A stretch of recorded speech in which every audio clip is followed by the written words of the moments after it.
So want to welcome everybody. We have a lot of folks, so this is awesome. I just wound up the folks over on Ian's Blab and said, we're going to drop some dime on how we get lots of free reach on Facebook. Yep. So before we get started, though, Josh, can you just introduce yourself to everybody? Give everybody a kind of a bird's eye view of who you are, what you do, how you serve, all those good things. What's up, people? I'm Josh from Post Planner. Post Planner started about 4 years ago. I'm the founder and CEO. We launched it in 2011 as a normal scheduler, and then we started adding content curation to the platform, first in the form of status ideas, and then we've kind of honed it over the years to add photos and articles as well. I live here in San Francisco with my wife and two kids, two little rugrats. I got a boy 4 years old and a little baby girl who's 7 months old and cute as hell. She is. And I'm here in downtown San Francisco at my office here and ready to rock it. All right. Well, guys, he omitted to tell us something really important. He's actually a really good rapper. Yeah, Josh spoke at Social Boom, and he spoke last year as well. Last year, he started his initial rap debut, and he refined it this year. So if anybody wants to listen to the rap, let me know. I'll have to, play it for you guys. It's pretty awesome. Theme song. Yeah, exactly. It's so funny in my inner circle now. Everybody's like, I like it. I like it. So yeah, it's caught on. Let's just put it that way. You gotta get yourself a button that says I like it, instead of just like. Exactly. So obviously Facebook has a problem, or no, let me restate that.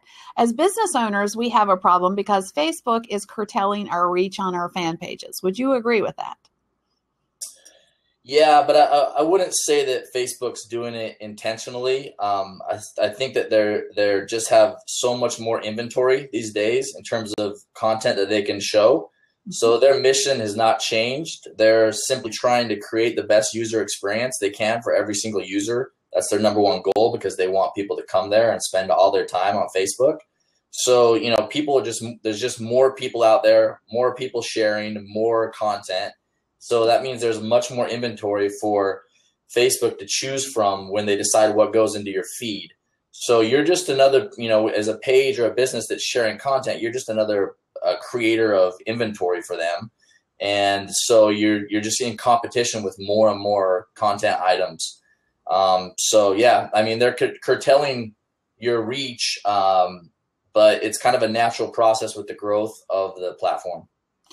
And, I think too, I'd like to just highlight this, because as business owners, yes, social media has absolutely given us an opportunity to market our businesses for free, but we have gotten used to that. We have gotten used to free. We've had 5 or 6 years. A lot of the social platforms are still totally open and free, and to a large part, so is Facebook. But I would like to really encourage business owners to wrap their heads around the fact that there's never been a business ever that's been truly successful without a small marketing budget, at least. So we do absolutely need to realize that there is application for paid marketing on the social platforms. But that said, many of us do have small budgets. We want to figure out how to leverage the social platforms for free. So what I love about Post Planner, it is a tool. It helps you to find what I term viral content that's proven viral content. In other words, like Josh said, the key for Facebook is they're trying to serve up better content. So they're weeding out, other types of content so that they can give the best content to the people that are consuming and are active on Facebook. So with that said, how do we know what the best content is? How can we kind of I hate to say game the system, but game the system. I mean, wouldn't it make sense if you knew what content people loved so that you could do more of that versus creating content for content's sake and not knowing for sure if it was going to resonate with your audience and get out there? That would make sense, right? Sure. So, Josh, talk to me a little bit and tell everybody else, what is a viral post exactly? I mean, what does that even mean? If you're trying to search for content that's already AKA viral, what does that mean? Well, I would kind of define a viral piece of content on social media as something that's reached escape velocity. And what that means is that it's escaped from your own follower base and kind of gone out into the rest of the world. And more importantly, the kind of mechanism within the content that kind of drove the sharing within your own follower base is doing the same thing outside of your follower base. So, the cause of people sharing your content inside your follower base is driving sharing outside of it. So once it escapes from your own follower base, it kind of has legs of its own and it just continues to spread because of the qualities that it had that started it spreading inside of your follower base. Okay. So basically, viral posts are just something that a lot of people like, and it gets outside of your own communities into other people's communities and continues to expand. Exactly. The beauty of viral posts, though, guys, is, and I'll speak from experience here, is they're gifts that keep on giving. So when you build a piece of content that goes, viral, where, in other words, somebody shares it and continues to share it and it continues to escalate out into other people's communities, it surfaces from time to time again because somebody else shares it. And then, it goes through that cyclical piece again. That's kind of been my secret sauce for my fan page is I have a knack for leveraging Post Planner to create or get great ideas and or leverage the content that's existing there.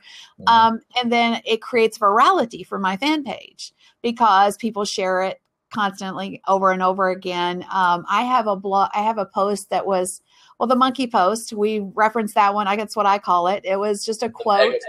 Yeah. And I actually have it, I have it bookmarked. I have I don't know, maybe I think about 25 posts, some of which have done better than this one now, Josh. Oh, but really? Currently, this particular one has had almost 2 million shares. So you have a post that has more shares than 2 million? Yeah, I have several of them that have done very well. That math problem, I'm like, please, guys, stop guessing already. It just, I'm like, I can't delete it. I'd like to, but I can't. But this particular one was just a little quote, guys. It says, every time you feel yourself being pulled into other people's drama, repeat these words: not my circus, not my monkeys. And it has been literally all over the world and back and been shared a ton of times. It's shared, I don't know what the latest time it was shared, but it's been fairly recently. So it just continues. It's one of those things that's just a gift that keeps on giving because it continues to feed your analytics and build your reach. Because when you get outside of your own communities and en masse into other people's communities, I've had the strangest things happen. People pick up the phone that I haven't talked to in years and say, my grandma just shared your post. And I'm like, what? So it's just really kind of bizarre how not only do you get into other people's communities that people have never know who you were, but then sometimes the relationships, there's a lot to be said for those 6 degrees of relationships, right? Yeah. Where they circle back. It's almost like you almost infect the world. The viral, nomenclature comes from, diseases. And when you put a piece of viral content out there, it's kind of like you infect the world with a disease that continues to spread, right? It can't really die because, for example, that post that the monkey one, it's out there and then someone new shares it and perhaps they have it goes on to kind of what they call a new vector, right? Like someone shares it and they have a following and And some people have the ability to create richer vectors than others. So, you can imagine it like a disease. Like we've all seen movies where, about these outbreaks, and where someone goes into an airport, for example, and because they have a lot of people around them, they're able to kind of infect them, and then they go out into the world, and it kind of happens the same way with your content. Someone shares that monkey post again, and perhaps they have like a follower base of a lot of influencers, and if that kind of gets in whatever domain they're in, and if that infects those influencers and they share it, and then it's something, it starts all over again. It's like an outbreak, basically. Okay, I'm not liking this analogy, even though it's a good one. Somebody said they feel like they need hand sanitizer. Oh my goodness. Hard to So stop. yeah, but it's true. It's like, we catch colds, we catch but yeah, Josh has a much better analogy though, as it relates to fishing. And we're going to talk about that one in a minute. So hang in there. We're going to move past all this contagious stuff, and no hand sanitizers needed. But the neat part about Post Planner, again, guys, is the ability to leverage a tool to find content that is already proven to be viral. We'll use the word viral instead of contagious, even though it was a good. The same thing. Yeah, it's the same thing, right? Where does viral come from? Viral comes from virus. That's where it comes from. Let's be honest here. Okay, we'll give him that, right, guys? So in your experience, do you think there are certain types of posts that tend to lean more towards being viral versus other types of posts? Yeah, I mean, it's very hard to predict, I think, what goes viral. I've been doing this for a couple of years now and see the data from another perspective, and I still find it very hard to predict what is going to spread. And that has everything to do with what we were just talking about with the vectors, right? That you never know where that post is going to end, who's going to share it, and how much reach they have, and how much they're going to cause it to spread more. So a lot of the times it does depend on who's sharing it, just as much as it does the content itself. But it's very hard to control who shares your stuff. So the saying is, you concentrate on the things you can control. And you can't control what kind of content you put out there. When it comes to that, I think the important thing, as with many things in life, is that you try to get in the head of the other person, right? You want to put yourself in the position of the person who's capable of sharing your content, and think about what drives them to share. In my opinion, I believe that and a lot of people have written about this, including, some of our competitors like Buffer and CoSchedule. They have some great posts out there about, what the psychology of sharing. I was just checking them out before this blab. I tend to agree with a lot of what they say. It's like people share things for a reason. And a lot of times it's, very, it has to do with, how they look to the world. I'm going to share something if it makes me look funny, if it makes me look clever. If it expresses my ideas better than I can express them myself, so it makes me look smart, articulate, witty, inspiring, positive, optimistic, all these kind of things drive people to share. And it's for that reason that I think, words do very well, words on images, specifically quotes, inspiring quotes, witty quotes on images that can be read very well and easily. Those tend to spread quite well. They tend to go viral easier than others. And it's for that kind of psychology of the sharer. Those people who share those things are doing it for a reason. They're not just seeing a piece of content that we saw proved to be viral and then, getting infected with it and just sharing it for no reason. They're doing it for a reason. And a lot of times that has to do with how they want to look to their friends. So if you can get your into the head of the sharer, and try to share things that like that, things that will make him look funny and witty and cool and smart and inspiring and positive and optimistic, then you're on the right path. That said, you're never really going to be able to predict. You could find a quote that you think is the cleverest thing in the world and makes you look clever. and you think, this would make anyone look clever. You put it out there, and it just doesn't do as well, and you don't really know why. Maybe it didn't hit a particular vector. Maybe it didn't resonate the way you thought it would with other people. We're all so into, we all have our own pasts and our own conception of things in the world. So, if a certain type of post that goes viral, I would say, there's certain types like these quotes on images, but really in the end, if you really want to predict in a powerful way, then you have to dig deeper and like look into the data, and like you and I do, and what Post Planner helps you do, you kind of repeat things that have already proven to be successful. I would encourage everyone to kind of think of social media in a kind of different way. Really what social media is for a marketer, for marketers like ourselves, is it's just a collection of feeds, right? It's just a collection of feeds. And what those feeds are serving content items to a unique audience. That's all it is. It's a feed that's serving content items to unique audiences. And in that sense, it's just these constant experiments, that are being run in these feeds. Because they have the same audience, they're running all these variety of types of content and showing it to the same audience over and over. And that audience is reacting and sharing more content than certain items more than others.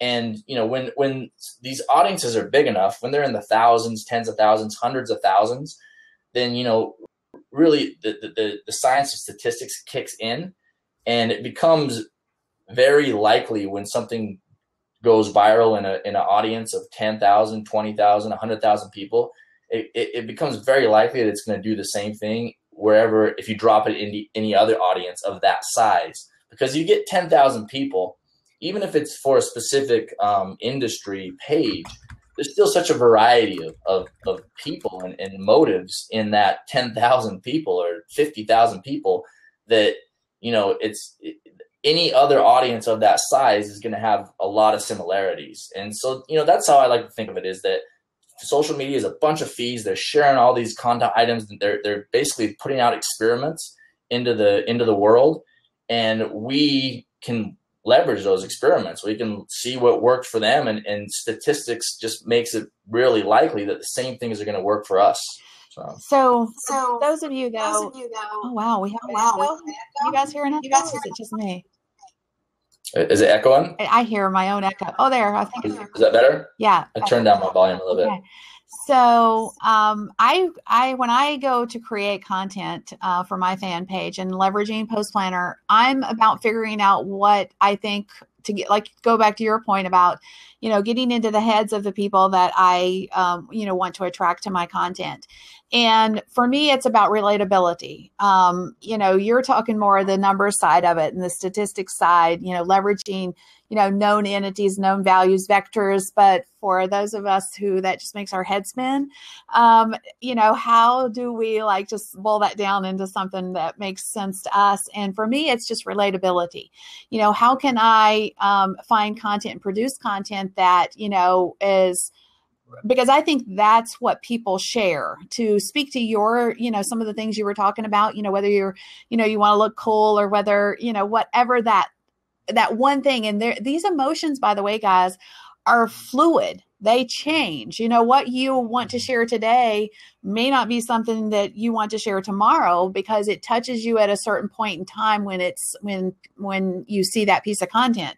So that's the value proposition that you can't predict. That's one of those things why, that's why you hit different vectors at different times. But the relatable piece of content, I think, is something you can control. But to speak to Josh's point, sometimes I've created content that I'm like, that is awesome. And then it just falls flat. I mean, totally flat.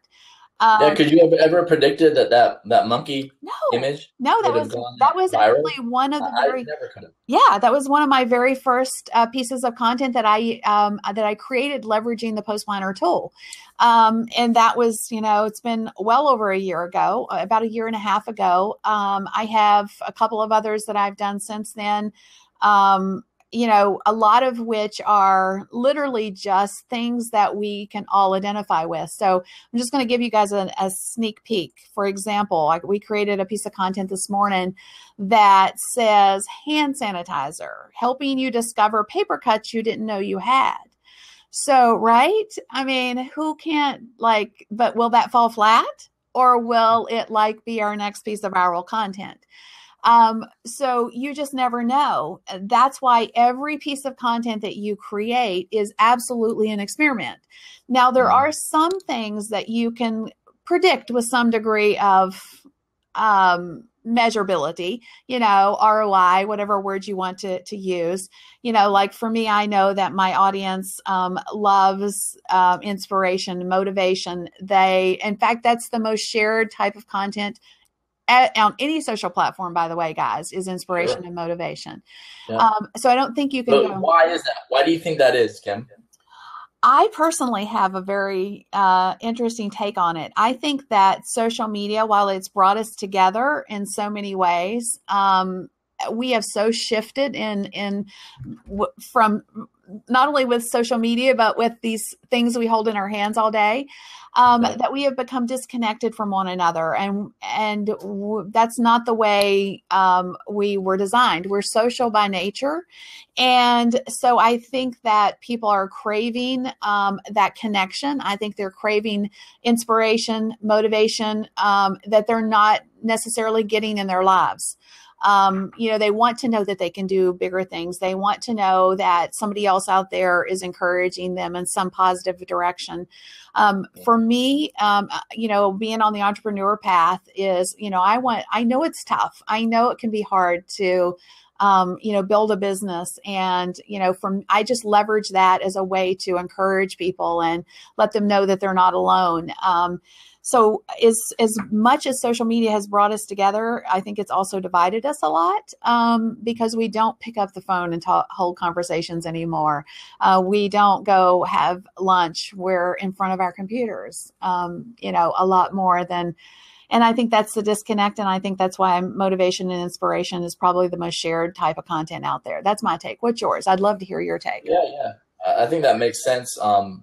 I think I think people like to share inspirational things because they like to be thought of as an inspirational person, right? They like to be thought of as someone who motivates others to do well and who thinks positive thoughts and who is optimistic about the world.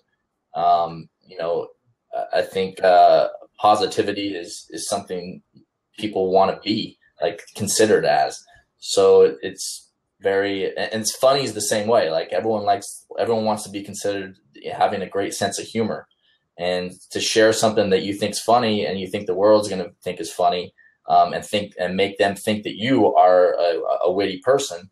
It's very likely you're going to share it. As it relates to, we talked about this a minute ago, sort of, but is there a magic formula for figuring out what's, going to be viral? I think we both touched on it, but, you said no, not really. And I would agree with you. I mean, there's some key things, obviously key points, but do you believe that if you do X, Y, and Z, that, oh my gosh, is going to be an amazingly viral post, and it's going to take over your Facebook page and it's going to get you amazing reach, et cetera? Not really. Yeah. I wish I could predict that, but it's just audiences are so varied, and the content items that resonate with them are so varied, and the vectors are so varied that, time and content and, and coincidence has to come together in such a way that drive this virality. It's very hard to engineer that from the front side. But you can just look at examples to kind of have a better context for it. Stuff like the images that we talked about, but also, there is this whole ice bucket challenge phenomenon that happened last year. And you could, to try to get your head around why that happened will help you, understand a little bit more about how virality works. You saw that when it caught on with both kind of, the grassroots, you, your friends, your family, people you knew. But then, celebrities started doing it, Yeah. which spread it into the news feeds of ever more people. And you can kind of just think of those celebrities as in the context of your own sharing and people who share your stuff as people with more reach, people with follower bases that include a lot of people with a lot of reach. And that ice bucket challenge is a perfect thing to kind of study if you want to understand virality a little bit more. There's been a ton of really interesting articles on why that spread. It had to do with this, that so many things coming together with video, the way the video was orchestrated, the way it was easy to do. It had, pouring ice on yourself, emotion, and the kind of feeling that caused and that allowed us to witness, those kind of things. I think those all are not particular to that specific event. They actually happen with images and stuff that we're sharing day to day on our pages. So I'd encourage people to go check out, to try to learn about events like that. That's not the only one. That was kind of the most recent and, mega viral one, but there's many others. So obviously, we've been talking about using proven content to, to increase your reach on Facebook, and leveraging more specifically Post Planner as a tool to help you do that, because Post Planner helps you find proven content already. But quick question, and then we'll open it up and let everybody else ask some questions. Do you think that if you have a post that is, doing pretty well, that you can boost that post to make it go viral, to get extended reach on that post? What's your take on that? I think I don't think you can guarantee it, but it's like, pouring gasoline on the fire. If you already have a kind of fire that's burning hot and the post is spreading and organically, to boost it is just going to be like pouring gasoline on the fire. But again, even when you boost it, you're still going to be boosting it to specific audiences. And even if you boost it to everybody, you really don't know that it's going to go down that path that takes it to virality. But you're certainly increasing the chances. I guess the opposite is interesting to talk about as well, which is that can you make a post that's not going viral organically go viral by boosting it? And my categorical answer to that is no. It's like pouring gasoline on a piece of wet wood, right? It's already proven that people don't want to share it. Putting a bunch of money behind it and making it be shown in more news feeds isn't really going to change that. If it's been shown to a big enough sample already and that sample has rejected it, then it's just going to be rejected by the larger sample. So that's such a great point. Yeah. I see a lot of people who have a marketing message, for example, or a sales message. They'll put it on their Facebook fan page and nobody engages with it. And yet they'll boost it, trying to get it in front of more people. You're wasting your money, when you do that. In my opinion, if you're going to boost something, you want to make sure that you're boosting, something that's already proven to be performing for you, because that can get more reach for you. Don't spend money, on something that's not already performing well within your community, because it, again, it's just like Josh said, you're pouring gas on wet wood. It's going to be very hard to get that to ignite. So overall, guys, it is still possible, in my opinion, to get free reach on Facebook.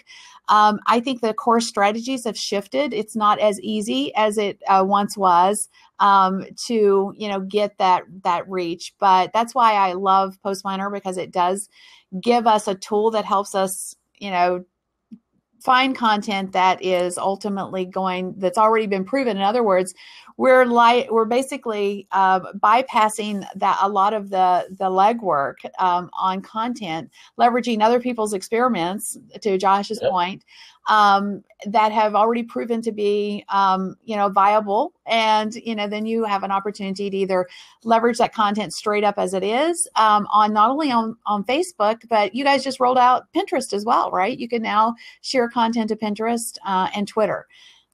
Yeah, you can pin stuff to Pinterest. You can't schedule it quite yet. We're gonna get there soon. But yeah, you can schedule stuff into the future for Twitter and Facebook. Right now, you can pin from inside of Post Planner. So if you find an image you want to pin it right now, you can do that, which is awesome. But we'll be adding scheduling for Pinterest soon, I hope. Yay! Woohoo! How awesome is that? Okay, guys, I'm going to open up the seat and let people pop in and ask questions. So, Angela, come on in. Hey, Angela.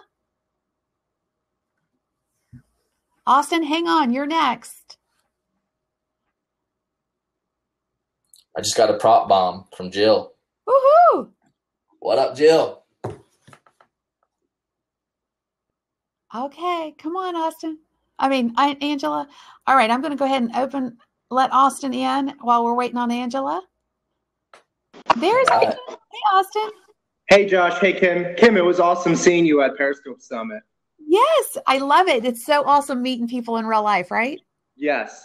So my question is this. If you look across the internet at some of the basic 101 information that's still out there, what of that has changed? They talk about, in your comments or in your posts, asking people to share or to like or things like that.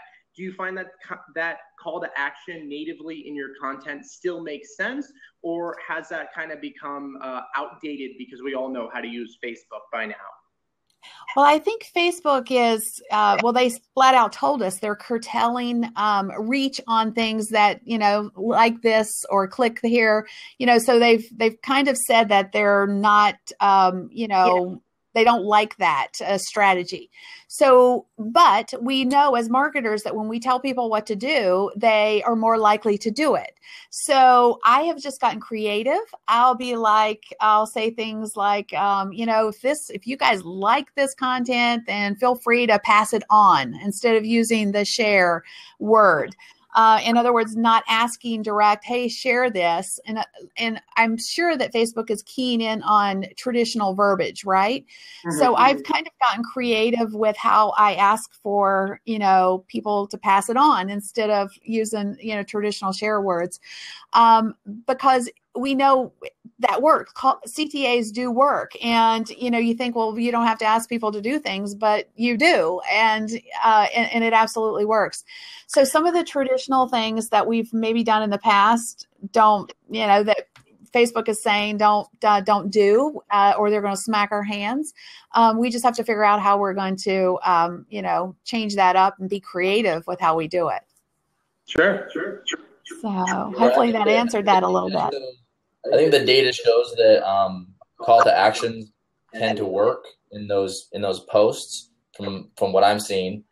But you have to test that out for yourself. I really don't believe that Facebook is trying to stop everybody from saying like this, like this picture if you love my brand or something like that. I think what they're trying to curtail is really spammy stuff that damages the user experience, which, promising false stuff about what you're going to get if you like something, that you're going to win a prize and that kind of stuff that's kind of slimy.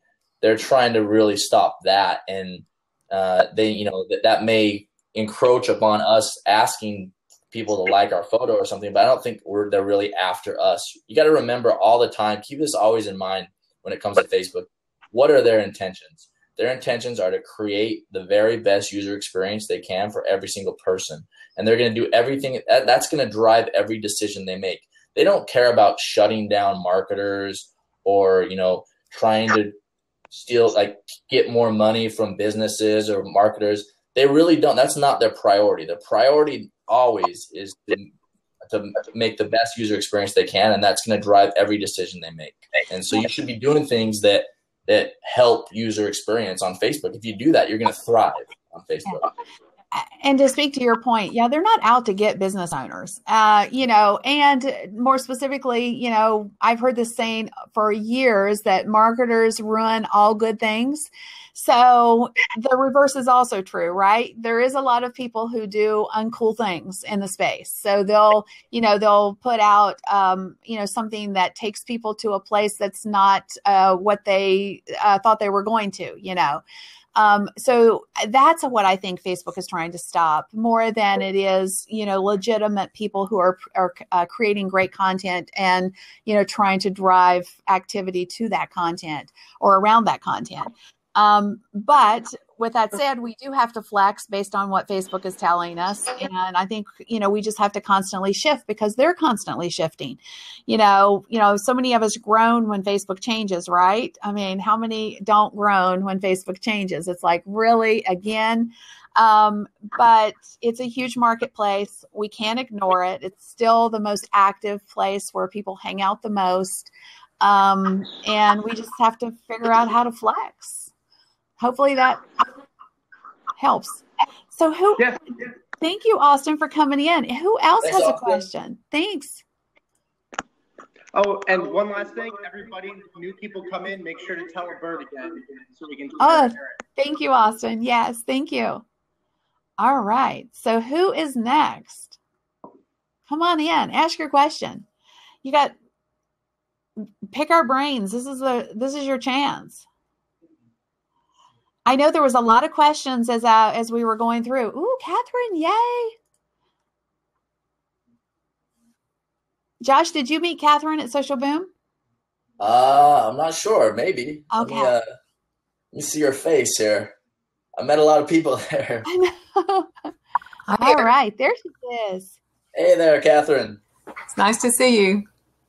Good to see you. And look at that awesome sign. I have one like that there. I like that. Yeah. I use Post Planner, and I don't think I use it enough. But I wondered how many things that you should schedule a day. I would err on the side of more. Like once an hour, or? Well, I mean, it depends on kind of I would say it depends on your past posting behavior, how you acquired your fans, what they're used to, whether they're just local or not, or whether they're worldwide. All these kind of factors would depend on. If you're like, for example, a local restaurant and most of your fan base is, in that one community within 30 miles, for example, it doesn't really make sense for you to be posting every hour because probably people are going to get pretty sick of it and hide you. But who knows? Maybe it would work. You just have to test it. But if you are like a worldwide brand, like Kim or like a Post Planner that has people really on the receiving side of your posts 24/7, then it makes sense to be posting throughout the day and consistently. For example, on our page, I believe we're posting about 9 or 10 times a day over 24 hours. So, every 2.5 hours, basically, every 2 to 3 hours.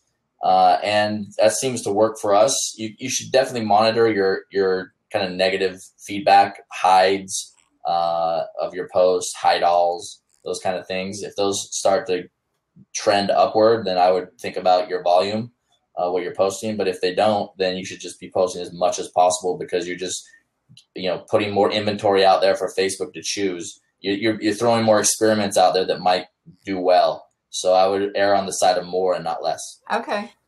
And I would just tag on to that. We do the same. A lot of people will say, well, only post once a day. Guys, if you're posting once a day, it becomes a real self-licking ice cream. You get no engagement, which means you don't get into the feeds of your Facebook fans. So you get no reach, so you get no engagement. So it just continues to cycle. So it's important that you share content fairly frequently on Facebook to even get in front of any of your fan base. And the more engagement you get, then you start getting more reach. So, when you're posting frequently versus non-frequently, you're upping your ante. Essentially, you're upping the opportunities to get seen in your fans' feeds. So I recommend at a minimum 4 to 6 times a day. And I'm currently, like Josh, I'm at about 8 to 9 times a day. And some business owners are like, oh my gosh, I can't do that. So that's why Post Planner is so awesome. It's not always about creating original content. It's how can you leverage content that somebody else has created in a way that's a value proposition for your community. So sometimes it's not, again, that's why, I mean, we can share it, give attribution back to the originator of that content. And now you have content that you can share that builds your fan page. And then you focus on creating original content that's more specific to your business versus, this bunch of stuff that you feel like is overwhelming for you that you can't wrap your arms around. That's why, again, that's one of the biggest value propositions to me for business owners that don't have the resources to create a bunch of content for themselves.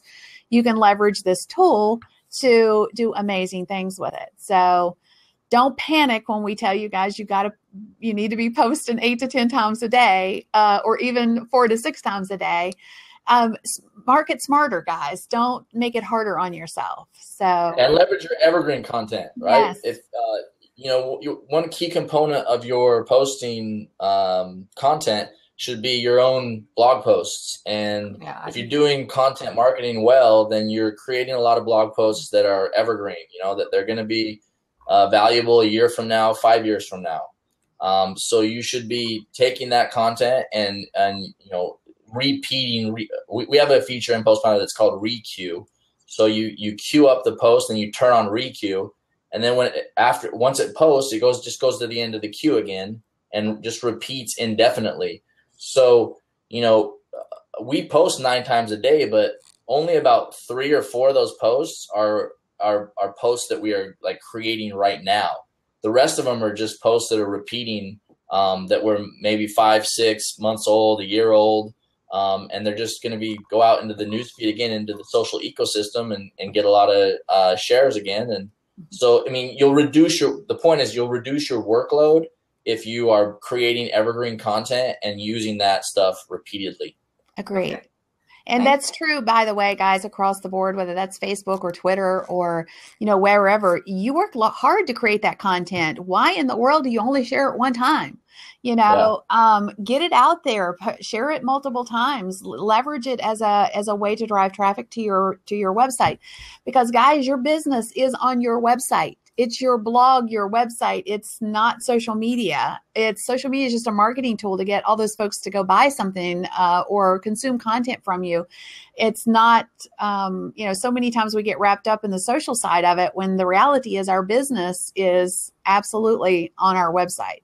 That's where people buy. It's the more robust place that everybody's always talking about. I mean, you can sell directly on social using some unique strategies, but the reality is most people sell from their website, and we need to figure out how we drive more traffic there. Yep. So I agree. All right. Thank you, Catherine. It's lovely to see you, sweetie. I'll see you. Bye. Okay. Mike, what you got going on today? I had a quick question. What's up, Mike? At my office doing the same thing you guys are, basically. So I just wanted to ask you guys, when you're using the Post Planner, how I can't hear you, man. Can you hear him, Kim? Shared content and what's to do as the original. We can't hear you. We can't hear you, buddy. Maybe it's very low volume. Let me see what I can do to change that. How about now? Can you guys hear me better? Yeah, better. Okay, fabulous. So the question again was, when you guys are using Post Planner, how do you decide what to do as the recycled content and what to do as your original content? Do you have a specific formula you stick to as far as first post is recycled, second post original, etc.? You want to tackle that? Because I know I have a different strategy than most. So so what we do, and then we built this into the tool, is you create a number of daily posting times. And then, so for example, we mentioned before, let's say we have 9 or 10. So I'll just say 10. We have 10 posting times throughout the day. And we configure those posting times for specific content. So we can go in, we basically choose whether it's going to be an article, an image, or a text that's going to be shared at that time, right? And we share about 3 or 4 images a day. and then in between all those are basically articles, and the most of those articles are evergreen, and they've already posted before, and they're just posting again. We publish about one post a day on our blog post, one new post, so that will come in and maybe be one of those posts. But we configure it so that we can go in and we can find a bunch of viral images, maybe create a few ourselves, and then queue those up, and then they just naturally slide into those slots that we've left open for images. And that makes it super easy because we know that all the link, the article slots are already filled. We can certainly put one in for a new blog post, but that just leaves the image slots. So me or my team will go in there and find a bunch of images or create them and then fill that up for the next couple days or even a week. And then once it gets close again, we'll create more. But the mix of content, the metaphor that Kim was referring to earlier was the fishing metaphor that we've talked about quite often, which is that you got to chum the waters with this engaging content in order to attract the fish so that they'll bite on your hooks, which are your articles, your blog posts to take people back to your website. So you in my opinion, you should have a posting strategy that mixes up viral visual content with articles going back to your website. And if you use Post Planner, that's pretty easy because you can just configure it all right in your queue schedule. I'm actually writing a blog post right now, how to turn puppy pictures into money. So it's big. It is bigger, guys. When, if a lot of people will ask me, why do you share things that don't have anything to do with your business? Because people don't buy from a logo. They buy from people they connect to and they feel a connection or a relatability to. So I build community on relatability. And that community is what I monetize. So if I was constantly just trying to, sell, I would never build a community, which would never, I would never be able to monetize it. So for me, I have what I call content buckets, and those content buckets are filled up with different types of content, inspiration, motivation, humor, marketing message, blog content, social media tips, biz tips, all of those types of things. And then of course they're slotted and scheduled throughout the course of the day.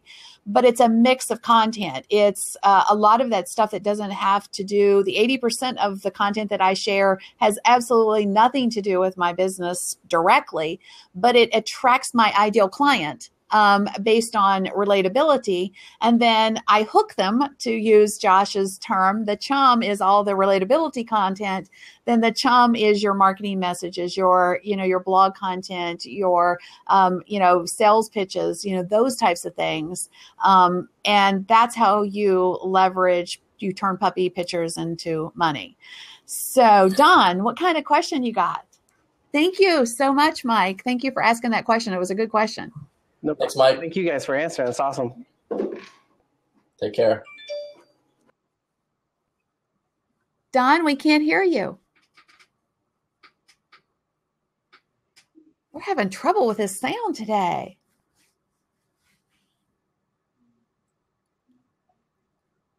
Yep, Mike's not working. Nope.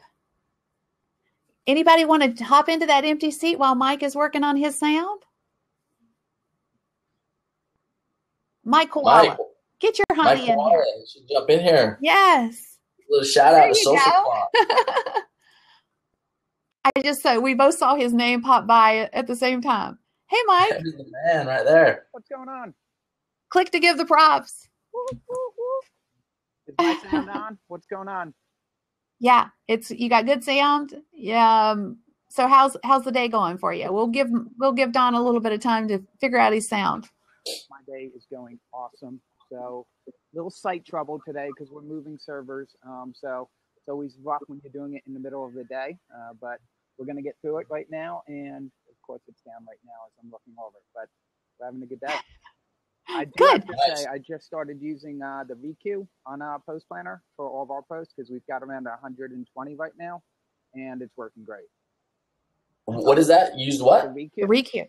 Oh, nice. Yeah. So Yeah. That's cool. Megan just also told me about how it works with Twitter for you folks also. So I think we're going to go over to there right now.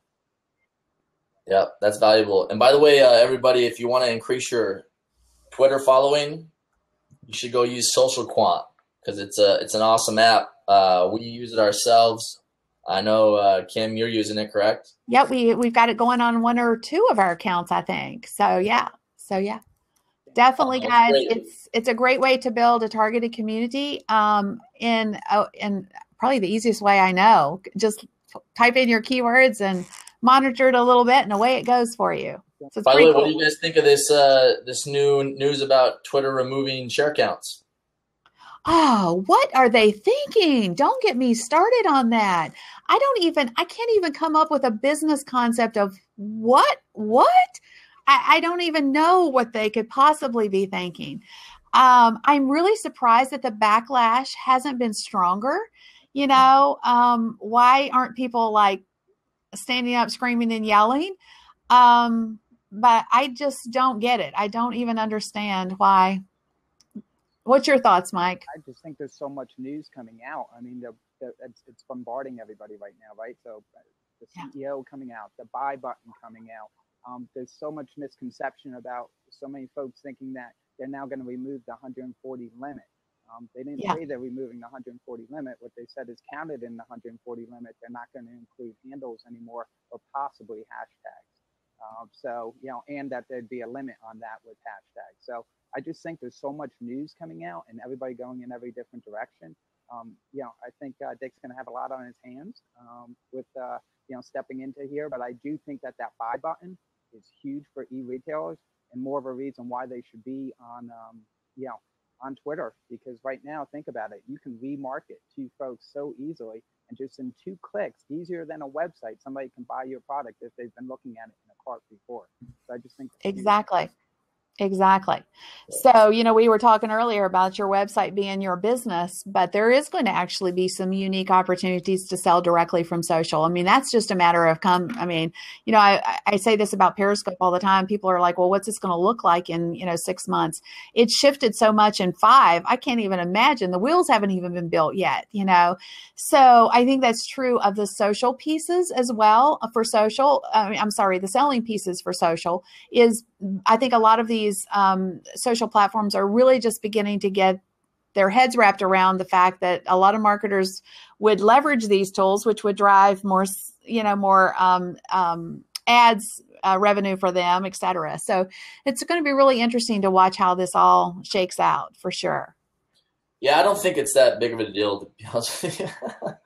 Well, it's going to be really interesting to see. I mean, it's so funny. You get so used to things. And I think that the shifts that we're seeing in Twitter, Twitter has been a kind of a staple. It's not shifted a whole lot. I mean, a few little things here and there, but how Facebook changes almost daily and Twitter hasn't had that. So, part of me is like, okay, well, what in the world are they doing? There's like a big shakeup, but they needed a big shakeup, I think. And that's why Facebook dominates, engagement and daily usage. That's why everyone goes there and everyone has to go there. Twitter hasn't changed enough. But I think that with them removing the share counts, I don't really understand why they did it, to be honest with you. But it's one of these things where it applies equally to everybody, so no one has gained any advantage or lost any advantage from it. It's kind of like if you imagine everyone just got like 10% shorter, for example. You wouldn't really lose anything relative to anyone else. You would just still be in the same relative height to them all. So when we lose all those share counts on our blog posts, basically, and our share counts on a big post, they go from like 5,000 shares to 3,500 when the 1,500 tweets are gone.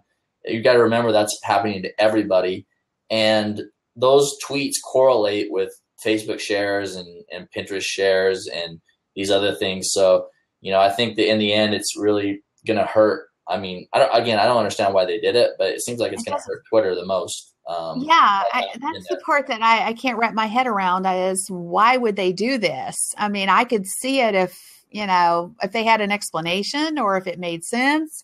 I mean, even though I don't like all of Facebook's changes, if you step back from them for a minute, you're like, okay, I could see why they would do that, but I'm just not seeing the value proposition for this, for Twitter. I agree. So it's really going to be interesting. Well, let me pull in another person here and see. Hey, Ross, come on in. I'm going to jump. Take care. Have a good one. All right. Good. Thanks for jumping in. Hey, Mikey. Take care, bud. Hey, Ross, how are you? Yo, what's up? What's up? Good. How are you? What's going on? I got to pop in here. Yeah, that just seems weird. Dotto! What up? He's like, Steve? what? Come on. Hey, guys. Yeah, just my 2 cents on that with all the Twitter stuff. And Twitter is probably my favorite network, so it's really annoying when some things happen if you can't see what's going on, because it's like, hey, we just moved over here, and it's like, oh, great, I had a business. The building shifted over there, so let me just move all my stuff over there and figure out what the heck's going on.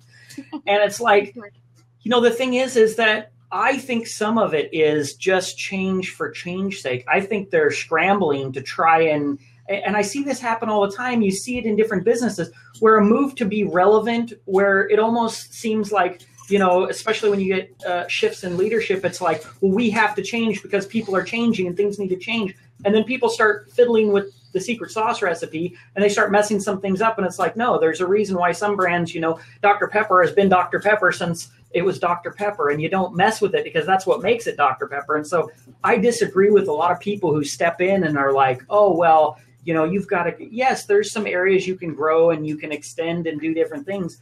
But I think that a lot of times it just is like, well, let's just change some of these controls here. And that seems like it's better because it's different. And I don't think it's always better at all.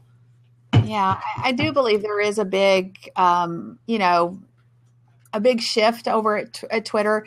Periscope gave them a huge shot in the arm, in my opinion. And so it'll be really interesting to see what else shifts. I think they do need to. There's so much strength in Twitter that most people don't recognize. So if I were them, I'd focus on telling a better story. I would be about telling why Twitter is the heat. That would be what I would be focused on instead of and building a better user experience. Instead of like trying to shift everything and make it better, because Twitter has been sound. It has got a core value proposition that a lot of the other social platforms don't have, but yet they don't tell that story. I'm out there trying to tell that story. Right? They're not growing their user base. They're not growing their monthly or daily active users. Yes. And it's very hard for someone to come in to Twitter with no followers and suddenly see the value and stick with it. I mean, they have a lot of people signing up that just create a username and then they kind of don't really understand what the value is very quickly. Therefore, they disappear and a lot of them don't come back. And so Twitter's hit this ceiling of users while Facebook just continues to grow. They're like at 1.3 billion now. Their daily active users, I think, are at 1 billion. Can you imagine 1 billion people every day on Facebook? Twitter is like a far cry from that. So if they're going to compete, then they're going to have to figure out a better user experience, a better onboarding experience, a better experience overall. And that's why they're making these changes. I don't know whether they're good changes or not, but you can understand why they're doing it. Well, they need to make some changes, but I think if they would just, make it about the user experience. What is that user experience? They don't even articulate that well, So one of the things that they're doing too, though, if you look at it, is it's kind of like the cable companies, right? And a lot of other businesses. They're going after, we need the new user. And I think sometimes you can lose track of what's important when you follow other companies' metrics. And it's kind of like, all our focus is going to be on getting new people in instead of saying, what are we doing for the people that are there? Because the success of a platform doesn't require billions of people. Every platform doesn't need to be Facebook and have 1 billion people. What you need to do, I agree, there's some barriers of entry, and user experience situation, things that certainly should be addressed. But I think they're missing it entirely on trying to – I think if they go after, we've got to have the numbers that Facebook – I think then they've missed it because, a coffee shop isn't a McDonald's and it doesn't need to be a McDonald's. It needs to be a great coffee shop, and it needs to figure out what those metrics are and what that success looks like. And I think that Twitter, people, like, there's almost this flow right now among the social media peeps where it's kind of like, oh, what's going wrong with Twitter and what's wrong with, all this. And I'm calling total BS on that because I don't think there's anything wrong. It is my engine. It is the number one platform to me to drive social connections and grow audience. That's what I do. That's my especiale. And, it rocks. And if you don't get it, then maybe it seems like, oh, well, it's, what's Vine? Vine needs to change because I don't use it and don't care about it. Well, I don't know that that's the best strategy. I think, hey, for people to figure it out. You're advanced users, man. You guys know how to do it. You guys have big communities. You're locked into all these communities. The problem is that new users and even a lot of probably 90% of their user base don't have that, and they don't understand how to get any value out of it. I understand that, you don't have to grow your top line, your number of users to be a successful business or even a successful software business. But you got to grow something in the sense that if you there are metrics to measure how good your user experience is, and the main one is called engagement. If you have 300,000 users and 250,000 of them are not logging in every day, or they aren't even logging in every month, then that means that the user experience is not good for those people, or it hasn't been good enough. So, even if they don't increase that top line of just users, they need to increase monthly active, daily active users. And apparently they haven't been doing that at all for a long time. So they're trying to fix that problem. Yeah, I agree. They have issues over there. And they do. And I think there's spaghetti on the wall, like change. What can we do? Maybe we'll get one of the things that matters. To your point specifically, Ross, people will say, well, Periscope has changed Twitter. It's made it more awesome or something. I'm like, no, it's always been awesome. You just weren't there. So, but you have a great point too, Josh, is a lot of the user experience is not the same as Facebook, and people use Twitter very differently than they use Facebook. Facebook is friends and family. There's a lot of personal connection on Facebook. Not to say you can't do business on Facebook for sure. I mean, we've been talking about that, but I think a lot of people go to Twitter for news, content. Even though it's kind of unique in my opinion, Twitter is, because it's absolutely social. People do hold conversations there, but it's content driven. People are actively searching for content on Twitter. They're consuming news. Most people will go to Twitter to get news before they go to, the regular news channels. So, because lots of times it breaks on Twitter before it breaks anywhere else. But that said, they do have a huge disconnect on user experience, in my opinion. And there's not a lot of people who really teach how to use Twitter very well. It's kind of bad. So what's your thoughts, Steve? You've been super quiet down there. He's thinking. He's got his. I'm still recovering. I'm still recovering from the longest road trip of the last couple of years for me. I just got back from your event. New York, yeah. Night before last here in Vancouver. So I've been on the road since then. So it's my goodness. Well, we went down to the Agents of Change, and then we went over. My partner joined me. Shan came out, and we spent a week in New York. So I've been enjoying myself. It hasn't been hard work. Good. But it's been an awesome trip. I saw your pictures on Facebook. Yeah, we posted a lot on Facebook. So here, first of all, this is an awesome Blab. This is my first time back on Blab in 2 weeks. So this is good to get back in with this one. Kim, I got to ask you guys some advice, because one of the things that happened as a part of being part of Social Boom was I started to, and also I think it was like kind of a perfect storm, because you're talking about how Periscope has really revitalized Twitter. For me, Blab has revitalized my Twitter interest, because my network of choice has always been, of course, YouTube, and I've concentrated on building my community on YouTube. But all of a sudden, with all of the extra attention that I've been getting, and of course, people say, hey, Steve, we love you. I'm listening. So they're telling me on Twitter that they're engaging. So I've been engaging more and more on Twitter. Then meeting Mike and Josh, I started looking at their tools, and I signed up for both. And I've been using Social Quant now for 2 weeks since the event. But here's my conundrum, and this is where I need Kim Garst's amazing advice. All right. I've got so much, like every day now I have 150 or 200 new followers on Twitter based on what's happening with Social Quant. I don't know what to do with these people, because I go through, and some of them say that they are using a verification system to see if I'm real, and everybody, and they're following me. You know, they're thanking me for following them, and so they're starting to follow me, and I recognize the mechanisms in place, but I don't know the protocol in place for what I should be doing. How much time should I be spending engaging in? A bit overwhelming. Okay. Well, one, I hate verification systems. I never go through them.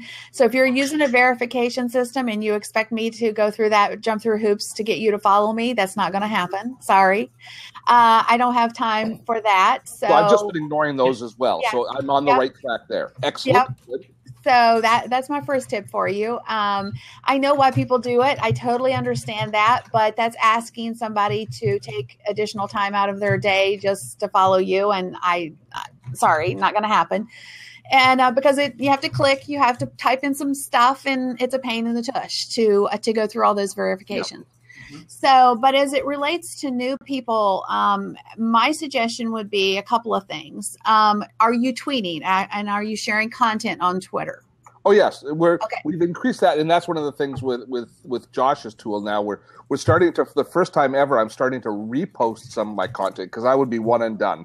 So I recognize the folly of that, the fact that it's not reaching anybody. So if anything, I'm a little bit on the other side of the fence right now. So we're retweeting our content, and I am paying attention to pouring more into Twitter than just here's my newest video. I'm trying to engage a little bit more in the conversation. So that part I get, but I don't know the protocol, and I don't know if I'm being if I'm honoring my audience properly or honoring the people that are coming back to me by not, I don't really have time to go and look at every single person who's following me back's profile and engage in a conversation. And I don't want to be cheating and go, well, here I am inviting you to kind of reaching out to you, but I'm really not that interested in what you're doing. It makes me feel like an absolute jerk. But I am interested, but I don't have time to be that interested.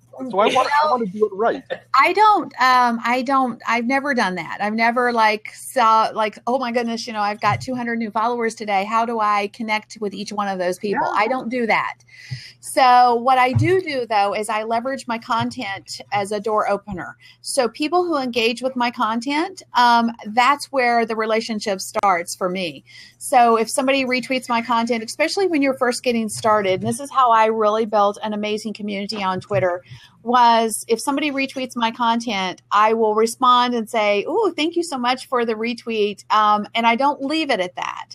I take a look at their bio and I say, "Oh, I see you like XYZ," or, "How's your day today?" Or, something that takes them further down a conversation route.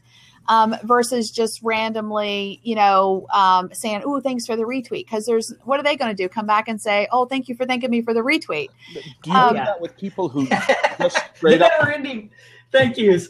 Kim, do you do that with people who just straight up retweet your content, or people who repackage your retweet where they add a personal comment? You can tell they haven't just clicked on a button. I do both, and I would suggest doing both out the gate. Now, you get to a place where you can't manage that anymore. I'm there. I've got to a place, and I just gave this up. I have 400,000 Twitter followers, and I was at about 380 when I said I can't thank everybody anymore. I got to that place where it was consuming my day in my life. But I still try to honor people that, do that. But literally that's been what's made me stand out on Twitter is talking to people. And when you do, people are like, "Wow, I can't believe you responded." Yeah. So that has been what has made a difference for me on Twitter. But you have to figure out, do you have the time and resources for that, Steve? Yeah. And then you may have to say, well, I don't. So what can I do that will still build relationships and honor that community that you're building there? Maybe it's simpler. Maybe it's like, okay, I only engage with people who've obviously read the content, or they're asking a question, or, something very specific, because, it depends. I mean, we all have limited time and resources. People that are resharing my content that I've researched through Josh's tool might not be as important for me to thank them as people who are sharing my videos and retweeting out my videos, announcing on my new videos, which is my core business. So I think that I can probably come up with something there. Now, would you ever consider offloading that conversation to somebody else, or would you consider that to be disingenuous, like having an assistant do it?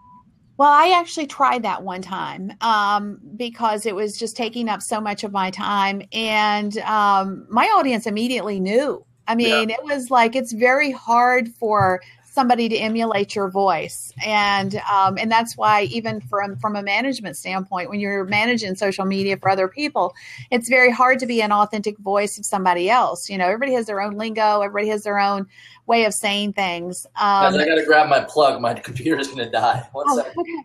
So I personally, I mean, some things I think you can do. Like, for example, Steve, what I would suggest is if you have somebody that can help you is to weed through your tweets. In other words, just highlight the ones that they feel like you personally need to respond to. So when you go into whatever tool you use, Agora Pulse has that. You can assign, so somebody could read through them and they could assign them to me, make sure that I'm paying attention to the people who I should be. Yeah, that would be great. Something else I'd suggest also, Steve, is, because I'm in a similar boat in the sense that, there's a volume, there's things when you scale that change. If you have, 300 Twitter followers, that's one thing, and you're getting, 5 new people a day. But when you're getting a lot later on down the road, it changes. One, I would say do a 2-layered approach. I like multi-layered approaches when it comes into social strategy. And one thing is, obviously you want to love those that are loving you, the retweeters, the mentions, all that kind of stuff. But I also would randomly go through and grab, if you can't get to 200 people, that's okay. Go grab 5 a day and be methodical about it, and then really make a connection. Because I feel like at the end of the day, anybody who's taken the time to connect with you instead of a million other people they could connect with, they might be lurkers, and that doesn't reduce their value. They might buy more of your books and more of your courses or whatever you're selling than people who are actually actively retweeting you. So I wouldn't just automatically think that, the engagers are the only ones you should kind of target. I would say that, it's better to do something than nothing. And so if you reach out and make one real connection and have a relationship with someone versus just, if people who auto reply and go, well, great, I told all of them about my Facebook page. Yeah. I think that there's more value there. So you think it's okay? I actually say 3, but 5 is even better. If you could reach out to 3 people each and every day that you don't know, absolutely. Just wow. Okay. Yeah. So, I mean, even if you've got room for 5, my suggestion is even more specific. How about saying, okay, I have 15 minutes. If you don't have 15 minutes a day to engage and build a relationship, or at least open the door to a relationship, then you're going to struggle on social media. So if you have 15 minutes a day that you can say, okay, in 15 minutes, I'm going to talk to, 3 people. I'm going to talk to 5 people. Maybe it's 7 people, so do a time block instead of saying I'm going to do 3 people or 5 people or whatever. Say, I'm going to take 15 minutes, and, that may look different for each of you guys. You may have 30, you may have 5, but I think that's the key is you got to actually talk to people. That's great advice. I've always done that on the YouTube channel. I've made sure that I read every single comment and reply, at least give a like or, a thumbs up to every single comment, so they know that I've read it. But that's a small number when you compare the volume of comments there. I'll open up YouTube in the morning and there'll be 10 to 15 comments. Very manageable. Very manageable. But, in Twitter, there's like, the Agora Pulse only tells me there's 99 messages. And it's like every morning I open it up, there's 99. And it takes me like 15 minutes of clearing before it's starting to count down. I'm going, welcome to my world. I mean, I can log in at any given time, literally 15 minutes after I've cleared it out, and I've got 99. So, it can be crazy. Here's something else. Crazy. Here's something else I would want to throw in too, is that there's an important thing that I think a lot of people miss when it comes to relationships and looking at scale in social media. And that is the fact that making your interaction actually count instead of making interaction, because interactions don't mean anything. Thanks, like you were saying, Kim, thanks for the retweet. They're getting 10 of those a day. So I'd rather say something and do something. Either I'm going to retweet something of theirs, or I'm going to schedule a retweet of theirs. I'm going to comment on a blog post. I'm going to do something. I would rather make one meaningful connection than a whole bunch of just kind of pings. And the reason is because relationships online, they actually, and just like in offline, right? You've got friends you haven't seen since high school, and if you bumped into them at the mall, you'd be like, oh, hey, what's going on, right? You haven't seen them for years. You haven't been maintaining that relationship, but yet all of a sudden, you're going right back where you were. So there's a certain kind of longevity of those meaningful touches on social media that last. So when you think, oh, I got 200 people, I got to reply to all 200. No, look, if you go out and you touch and they say, well, why would I care about just really connecting with one or two? Why? Because that's going to last you and build something that's going to last months. You may not reconnect with them for 3 weeks or a month, and that can turn into opportunity, and that relationship can develop because you took that time to make it real instead of just like, hi, thanks, hi, thanks, hi, thanks, hi, thanks. You know, I get, but that's with people, you know, what the only issue I have with that analogy is that's people you've had a relationship with before when you're talking about the high school thing. My Catholic guilt for this comes from the fact that I'm reaching out to these people saying, hey, become part of my community. And then now you're part of my community. Good. You've done what I needed. I'm going on to the next person. I just, there's a bit of there's a sensibility that I have that's not quite the way that I envision community building myself. But I don't see any other way if you're using a tool like this, unless you're willing to really grow slowly and you're looking to be boutique rather than broadcast. Well, let me just suggest that on Twitter, and I think this is true of Twitter more so than a lot of the other social platforms. There are way more lurkers than there are engagers on Twitter. And I mean, that's true of all social platforms in the sense that there's always lurkers, but I think there's more on Twitter than there are maybe anywhere else. And you have to serve a community by dishing up great content. So even though you're not maybe necessarily engaging with each and every person, they're getting value from the content that you're delivering to them.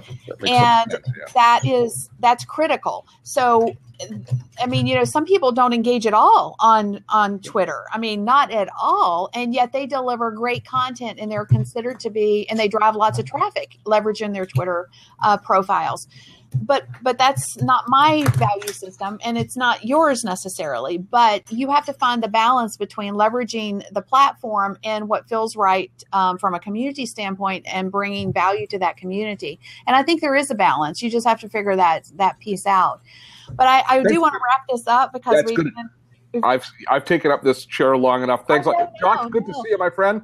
Ross, good to see you guys. Thank you. I'm going to jump out.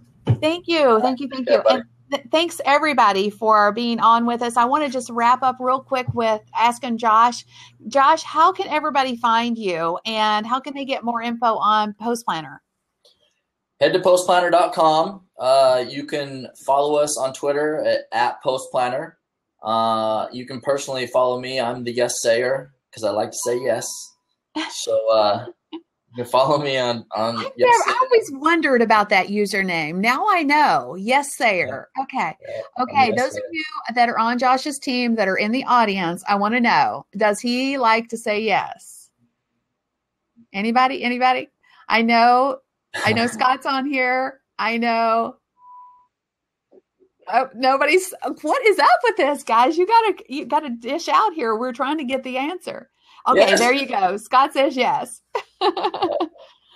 Well, yes, guys. I just really wanted to highlight. We wanted to highlight the tool. We wanted to give you guys a resource that makes life easier instead of harder, and give you a solution to a problem, which we all have, which is how to get more reach for free on Facebook. And I think you get that with Post Planner. And I would highly recommend that you go check it out. I mean, it's cheap. It's like a no-brainer. Of all the tools that we spend money on, guys, this is one that totally makes sense and will save a lot of time and effort on your part. So thank you to Josh for coming, and thank all of you guys for hanging out with us. I know we went over a little bit, but man, we were just having good conversations. We had to keep chatting. Well, thanks for having me, Kim. Always a pleasure to speak with you, and I appreciate it. Thanks so much, guys. Take care. God